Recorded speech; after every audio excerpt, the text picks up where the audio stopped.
Assalamualaikum warahmatullahi wabarakatuh. Waalaikumsalam warahmatullahi wabarakatuh. Alhamdulillahirabbil alamin. Wassalatu wassalamu ala asrofil anbiya'i wal mursalin wa ala alihi wa sahbihi ajmain amma ba'du. Pertama, marilah kita ucapkan puji syukur kehadirat Allah Subhanahu wa taala yang mana sampai saat ini kita masih diberikan nikmat kesehatan sehingga kita dapat melaksanakan pertemuan perkuliahan. Dan tak lupa marilah kita sampaikan sholawat beserta salam kepada Nabi junjungan kita, Nabi Muhammad SAW. Mubarik alaih, dahar semua mendapat manfaatnya di yaumul masyarakat. Amin, amin, ya alamin. Baiklah, kami dari kelompok 9 akan membahas materi hari ini yang berjudul tentang subjek dan objek ditinjau dari perspektif kebijakan hukum pidana yang akan dibacakan oleh Fitri Wahyuni Rambe dan Erinovi Adriani dan saya sendiri Riza Eldira Lubis sebagai moderator. Baik, langsung saja kepada Saudari Fitri Wahyuni dipersilahkan untuk Terima kasih kepada moderator. Assalamualaikum warahmatullahi wabarakatuh. Baiklah, di sini saya warahmatullahi wabarakatuh. Baiklah, di sini saya akan membahas tentang pengertian objek dan subjek. Pengertian objek dan subjek. Objek secara harfiah. Objek berarti apa yang terlempar di hadapan seseorang, dan karenanya objek sebenarnya menunjukkan pada suatu hubungan dengan seseorang. Dalam arti lebih luas, objek adalah segala sesuatu yang menjadi sasaran pengarahan suatu tindakan sadar dari tindakan sadar.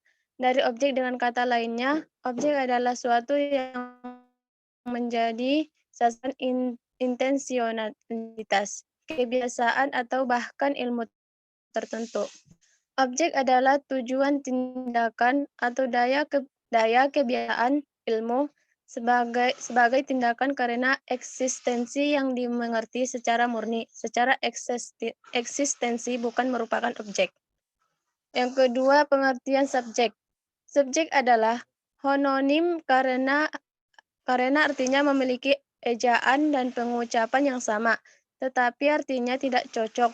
Subjek dalam bidang linguistik, subjek makna dalam kelas kata benda atau kata benda, sehingga mereka dapat mengekspresikan nama seseorang, tempat, atau keseluruhan.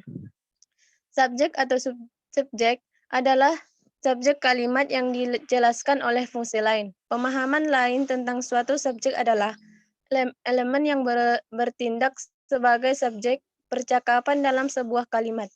Karakteristik subjek, karakteristik objek. Mungkin ide yang pertama, mungkin ide utama atau ide utama. Yang kedua, kata benda atau berbatas pada menjadi jawaban atas pertanyaan dengan kata siapa atau apa. Yang keempat, biasanya dijelaskan oleh bagian lain. Yang kedua, contoh objek hukum pidana. Objek hukum pidana, objek di dalam hukum pidana terdapat pada yang pertama kitab undang-undang hukum pidana, yang kedua kitab undang-undang hukum acara pidana, yang ketiga undang-undang pidana di KUHP. Contohnya undang-undang tindak pidana korupsi, undang-undang tindak pidana terorisme, undang-undang tindak pidana pencurian uang, undang-undang tindak pidana pembakaran liar, dan lainnya. Keempat, ketentuan pidana yang terdalam undang-undang lainnya atau undang-undang pidana dan di luar KUHP.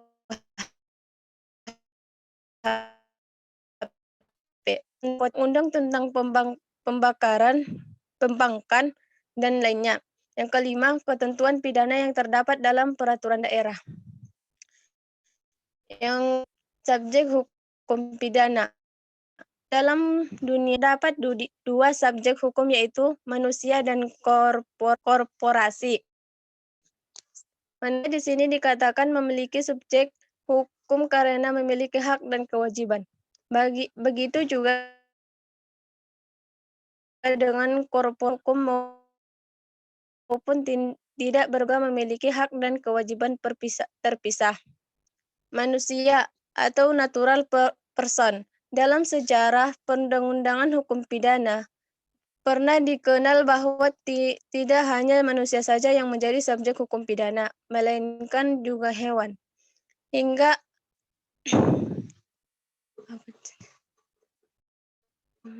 tidak pernah diterapkan pidana terhadap hewan, namun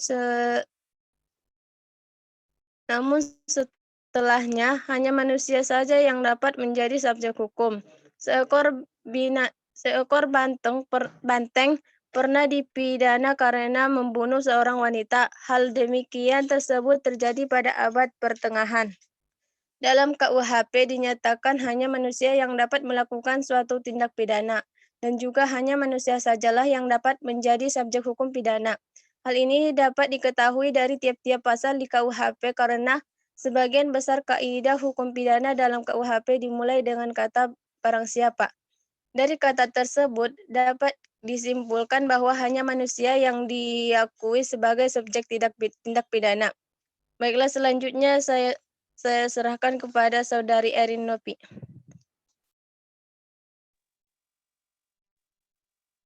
Baiklah, saya akan melanjutkan membaca hasil dari makalah kami. Dalam KUHP dinyatakan hanya manusia yang dapat melakukan suatu tindak pidana, dan juga hanya manusia sajalah yang dapat menjadi subjek hukum pidana. Hal ini dapat diketahui dari tiap-tiap pasal di KUHP, karena sebagian besar kaidah hukum pidana dalam KUHP dimulai dengan kata barang siapa. Dari kata tersebut dapat disimpulkan bahwa hanya manusialah yang diakui sebagai subjek tindak pidana.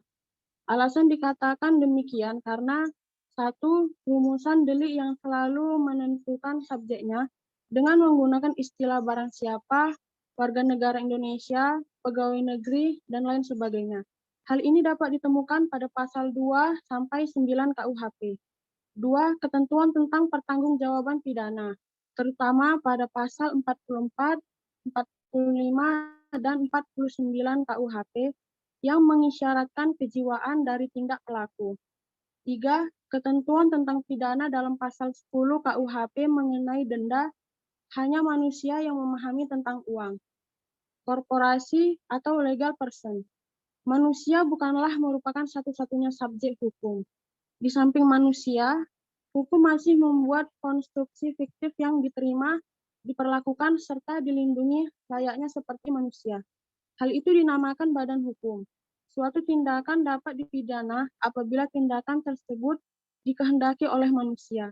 Dengan demikian, berarti hanya manusia yang dapat dikenai pidana, tidak bagi korporasi. Namun, apakah korporasi tidak dapat dikenai pidana? Dalam kenyataannya, tuntutan kebutuhan sosial yang muncul di mana sistem hukum pidana masih terfokus pada kesalahan yang dilakukan manusia. Kemudian menempatkan kata pada posisi sulit seperti sebagaimana mengatasi ketidakadilan yang dilakukan oleh badan hukum atau korporasi lainnya. Sedangkan dikatakan tadi hanya manusia saja yang dapat dikenai pidana.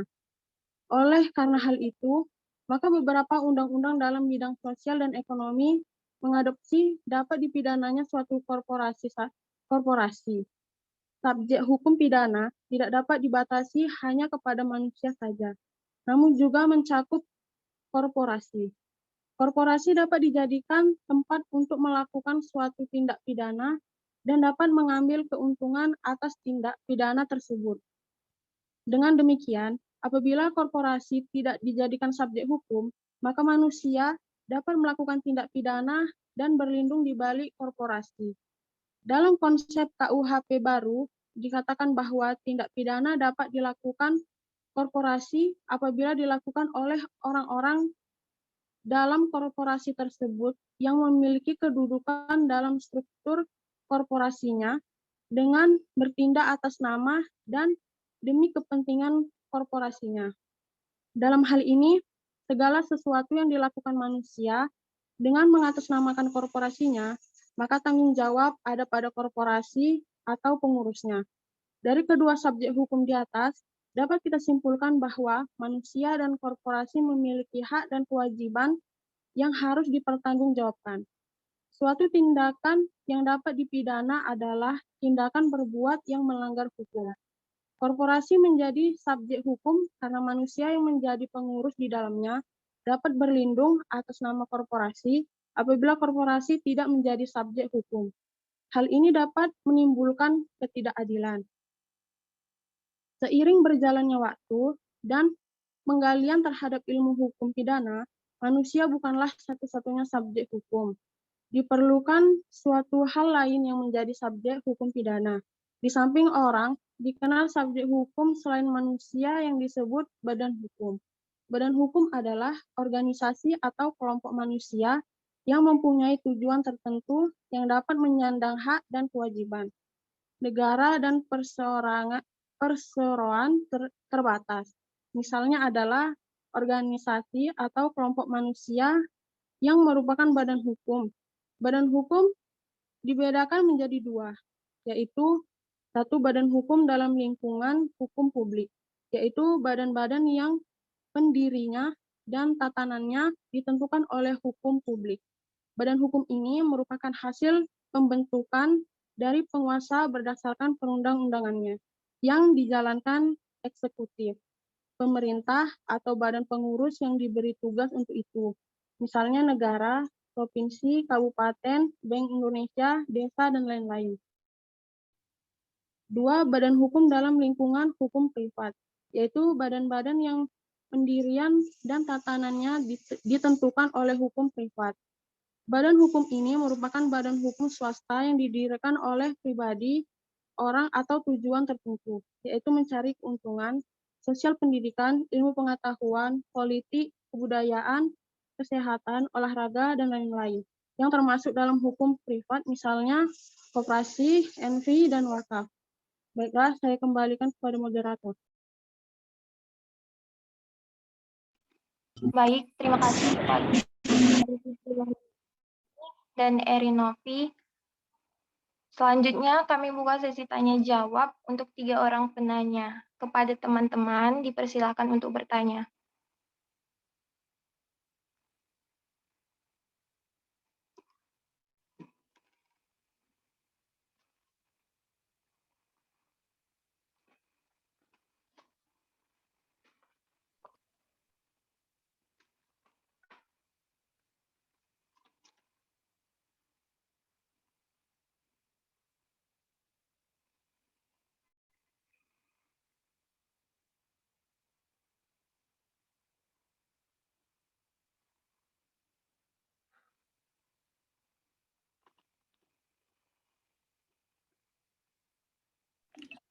Permisi, izin bertanya Pak Makalah. Ya, silakan. Mengenai badan hukum tadi, biasanya kan pada umumnya kita tahu perusahaan-perusahaan besar lah yang biasanya memiliki badan hukum seperti PT begitu kan. Namun jika seseorang ingin membuat suatu usaha yang usaha tersebut ya hanya kecil-kecilan di rumahnya saja, apakah dia juga bisa untuk membuat suatu badan hukum dan bagaimana prosedurnya gitu untuk mendapatkan suatu badan hukum untuk usahanya dan di sini usahanya kecil-kecilan ya yang hanya di rumahnya gitu bukan dia punya kios gitu. Bagaimana mungkin itu saja pertanyaannya. Terima kasih Pak Makalah. Baik, terima kasih. Kepada teman-teman Fitri Wayuni dan Erin, catat ya pertanyaannya. Bisa diulang, Us? Kurang jelas tadi ya? Ya. Oke. Biasanya kan kita pada umumnya tuh tahu kalau perusahaan besar itu pasti ada badan hukumnya, misalnya PT begitu kan atau mungkin CV. Nah, kalau misalnya mungkin ya bisa dikatakan UMKM gitu, yang dia hanya membuat usaha kecil-kecilan di rumahnya, namun dia ingin memiliki badan hukum supaya dia lebih lebih apa ya, lebih aman begitu mungkin. Jadi dia ingin memiliki badan hukum di usahanya yang kecil-kecilan itu dan hanya di rumah begitu. Maksud saya bukan punya kios gitu, walaupun kecil-kecilan tapi kalau punya kios kan mungkin berbeda ya, ini hanya di rumah saja begitu. Kemudian bagaimana prosedurnya begitu, prosedur untuk mendapatkan badan hukum tersebut, begitu. Jadi apakah bisa atau enggak, mungkin syarat kan termasuklah ya syarat-syaratnya gitu. Kan dari syarat-syarat itu kita bisa tahu kriteria apa yang boleh atau sudah memenuhi syarat untuk memiliki badan hukum dan mana yang belum belum boleh begitu. Nah, itu apa aja syaratnya untuk mendapatkan badan hukum itu. Baik, Bisa bisa dipahami ya? ya, paham. Oke. Iya. Terima kasih. Siapa lagi yang Ya, ingin sama-sama. bertanya?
kepada teman-teman. Hanya Firdaus saja yang bertanya ya? Baiklah, Saya punya saya akan ya silakan. Siapa ya? Indah Indah. ya? Ya betul. Silakan. Oke.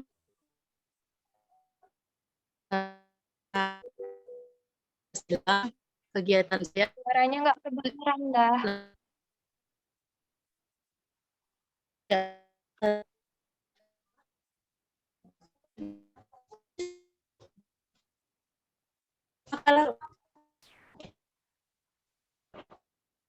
Indah,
baik.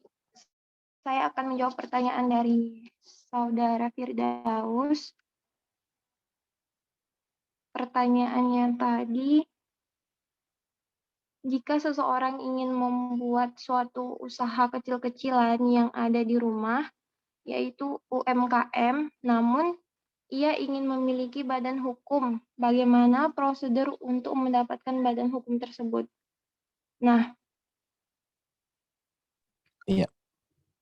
dalam buat usaha kecil-kecilan seperti UMKM, biasanya ada yang memakai badan hukum dengan tujuan melindungi usaha dari berbagai macam masalah nih. Jadi langkah-langkah atau prosedur dalam pembuatan badan usaha itu, yang pertama itu ada pembuatan akta perusahaan atau UMKM-nya, yang mana disertai dengan dokumen yang dibuat dan disahkan oleh notaris terkait dengan usaha untuk mendirikan sebuah UMKM, baik itu UMKM yang berbadan hukum maupun UMKM yang tidak berbadan hukum. Nah, akta UMKM ini berisi informasi lengkap tentang usaha yang dijalankan, mulai dari nama UMKM, bergerak di bidang apa, nama pemiliknya, dan modal, besar modal dasar dan disetor, serta struktur pengurusan UMKM. Kemudian ada mendapatkan surat keterangan domisili usaha. Surat ini dibuat dan dikeluarkan oleh kantor kelurahan atau desa di mana UMKM itu atau usaha yang kita buat itu berada. Berdasarkan surat ini, camat akan menerbitkan surat keterangan yang sama, persyaratan untuk mendapatkan SKDU, yaitu fotokopi PBB tahun terakhir. Perjanjian sewa atau kontrak tempat usaha bagi yang berdomisili bukan di gedung perkantoran. Nah, kemudian ada pengurus nomor pokok wajib pajak atau NPWP. Dalam membuat UMKM, nomor pokok wajib pajak yang selanjutnya disingkat dengan NPWP diberikan kepada wajib pajak sebagai sarana dalam administrasi perpajakan yang dipergunakan sebagai tanda pengenal diri atau identitas wajib pajak dalam melaksanakan hak dan kewajibannya. Kemudian ada mengurus nomor induk berusaha. Nah, identitas pelaku usaha yang diterbitkan oleh lembaga OSS setelah pelaku usaha melakukan pendaftaran yang berbentuk 13 digit angka acak yang diberi pengaman dan disertai dengan tanda tangan elektronik. Dan ini berlaku sebagai tanda tangan UMKM, angka pengenal importir, dan akses kepabeanan. Kemudian mengurus izin usaha atau izin komersial. Setelah mendapatkan NIB, maka OSS akan mengeluarkan 2 tahap. Yang pertama itu izin usaha dan izin komersial. Izin usaha adalah izin yang diterbitkan oleh lembaga OSS tadi untuk atas nama menteri, pimpinan lembaga, maksudnya atas nama pemilik UMKM tersebut. Bagaimana Saudara Firdaus? Ya, baik. Sudah cukup jelas ya penjelasan dari makalah mengenai prosedur bagaimana seseorang itu yang usaha UMKM-nya ingin mendapatkan badan hukum, ya itu tadi memang benar tujuannya untuk melindungi usahanya dari berbagai masalah. Baik, sudah cukup jelas saya rasa. Terima kasih saya ucapkan kepada pemakalah. Baik, terima kasih kembali. Izin bertanya pemakalah. Ya, silakan. Baik, perkenalkan nama saya Nisolia Rahma. Saya ingin bertanya, tadi kan saya lihat di dalam makalah kelompok itu badan hukum itu dibedakan menjadi 2 bentuk kan. Ada yang pertama badan hukum dalam lingkungan hukum publik, sama ada badan hukum dalam lingkungan hukum privat. Nah, pertanyaan saya seperti ini. Misalnya suatu organisasi, contohnya aja lah PP, itu kan PP itu kan Pemuda Pancasila kan, itu kan organisasi yang legal kan, yang sah disahkan oleh Bisa ulangin pemerintah. lagi pertanyaannya? Oke, baik, saya ulangin ya. Kan dalam makalah ini kan saya baca kan badan hukum itu dibedakan menjadi 2 bentuk. Yang pertama badan hukum dalam lingkungan hukum publik sama badan hukum dalam lingkungan privat. Nah, pertanyaan saya yang pertama, misalnya gini, ada suatu organisasi yang legal yang disahkan oleh pemerintah, contohnya aja lah PP gitu kan, pemakalah. PP itu kan kepanjangannya Pemuda Pancasila. Nah, Pemuda Pancasila ini termasuk yang mana antara badan hukum dalam lingkungan hukum publik atau badan hukum dalam lingkungan hukum privat? Itu yang pertama pertanyaan saya.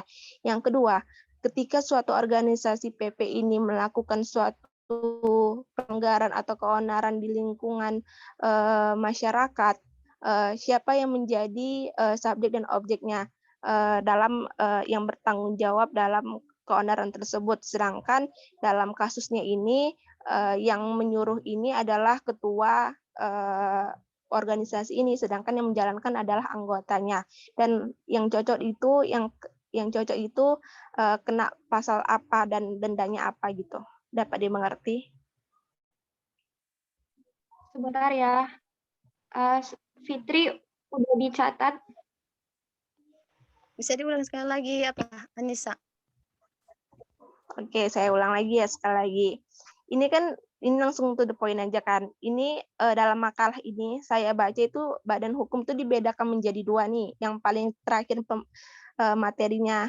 Coba lihat kalau masih bingung. Yang pertama itu ada badan hukum dalam lingkungan hukum publik sama badan hukum dalam lingkungan hukum privat. Dah nampak?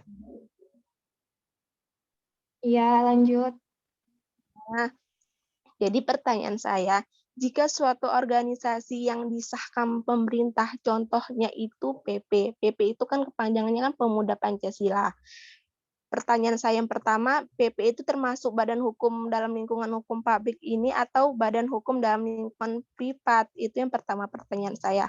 Yang kedua pertanyaan saya, jika suatu organisasi PP Pemuda Pancasila ini melakukan suatu keonaran di lingkungan masyarakat, contohnya aja lah ugal-ugalan. Nah, ataupun bertawuran di antara organisasi ke organisasi lain.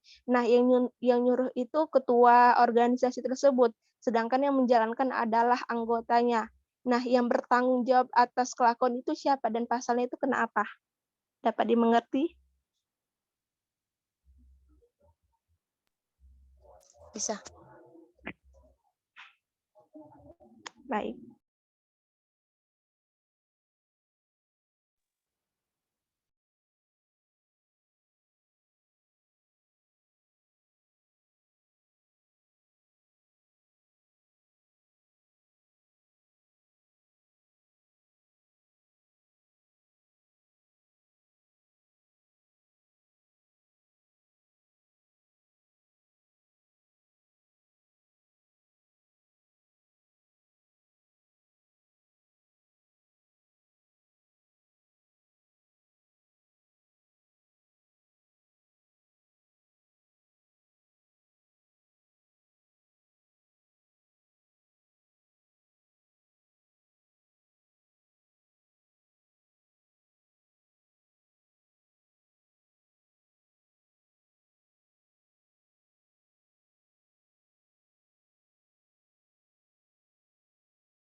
Baiklah, saya akan mencoba menjawab pertanyaan dari Anissa Aulia Rahma.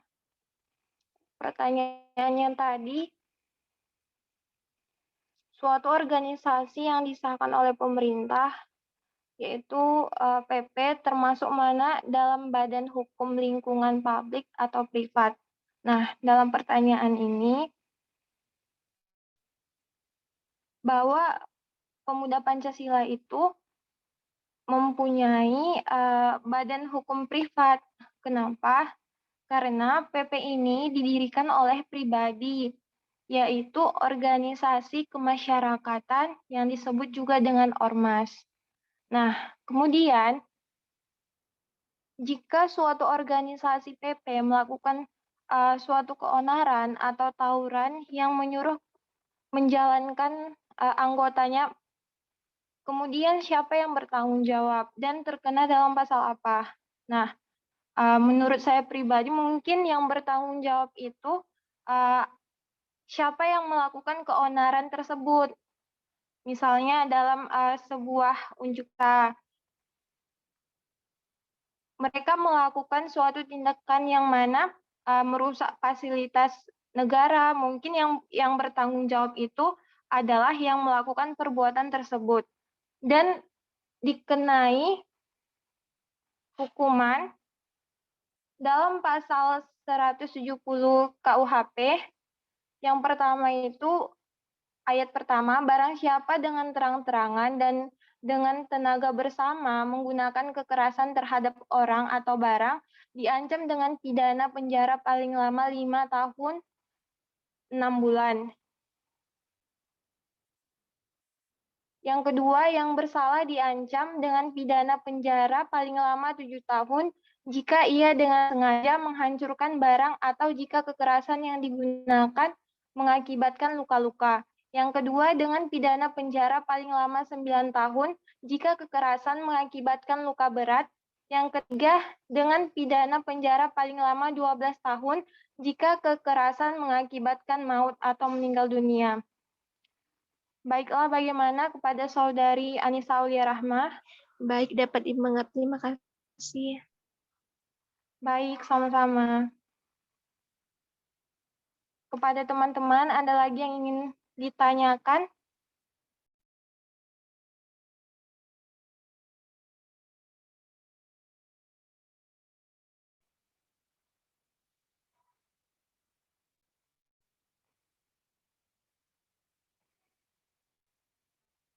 Sepertinya nggak ada ya.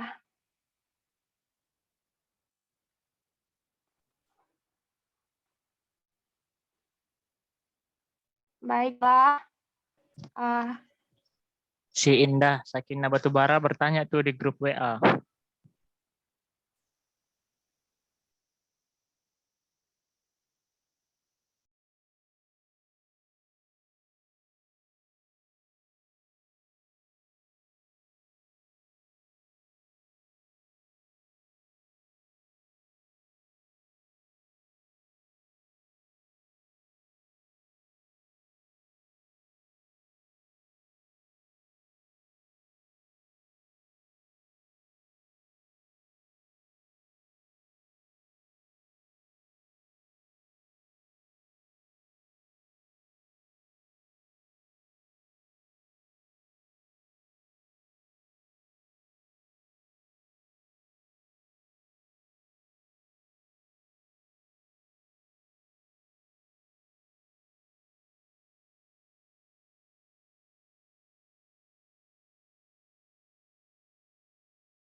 Kepada teman-teman saya,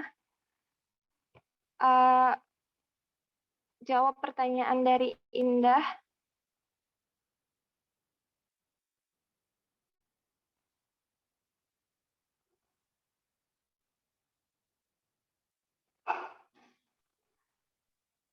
Baiklah, saya akan menjawab pertanyaan dari Indah Sakinah Batubara. Lagi ini loh. Hak dan kewajiban korporasi yaitu hak atas hasil pekerjaan karyawan, hak untuk memerintah dan mengatur, hak dalam pemberlakuan pemutusan hubungan kerja. Kewajibannya yaitu kewajiban membayarkan gaji, kewajiban menyediakan jaminan ketenagakerjaan, kewajiban memberikan waktu istirahat, kewajiban untuk menyediakan waktu untuk beribadah. Maka jika dikaitkan hak dan kewajiban usaha yang memiliki badan hukum dengan usaha yang tidak memiliki badan hukum, yaitu usaha yang tidak memiliki badan hukum juga memiliki hak dan kewajiban yang sama dengan usaha yang memiliki badan hukum. Namun, kegiatan atau usaha yang tidak memiliki badan hukum pada awalnya dapat berjalan lancar, tetapi tidak menutup kemungkinan di pertengahan jalan kegiatan usaha tersebut dapat diberhentikan secara tiba-tiba atau dibekukan oleh instansi terkait dengan mengurus dan memiliki dokumen legalitas yang sesuai. Kegiatan usaha yang dilakukan akan tercatat dan tersimpan secara resmi. Jadi, jika ingin membuka usaha, kita harus memiliki badan usaha, karena itu adalah dasar penting apabila kita ingin membangun suatu usaha. Bagaimana Saudari Indah? Apa bisa diterima? Indahnya nggak ada di sini. Kalau Sri Indah Cahyani ada. Jadi gimana? Ya nggak tahu lah. Udah, nantian rekamannya aku bagikan lah ke dia.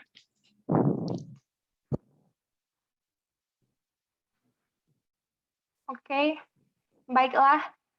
Kita tutup saja ya, Bang Yogi. Ya nggak apa-apa, ditutup. Nggak ada lagi yang bertanya, Baik, ya udah. alhamdulillah. Oke. Alhamdulillah pembahasan materi hari ini sudah selesai. Terima kasih kepada pemakalah dan teman-teman semua. Maaf bila ada jawaban atau pernyataan dari kami kurang jelas. Bagi teman-teman kami mohon maaf. Saya akhiri. Wassalamualaikum warahmatullahi wabarakatuh. Waalaikumsalam Waalaikumsalam. warahmatullahi wabarakatuh.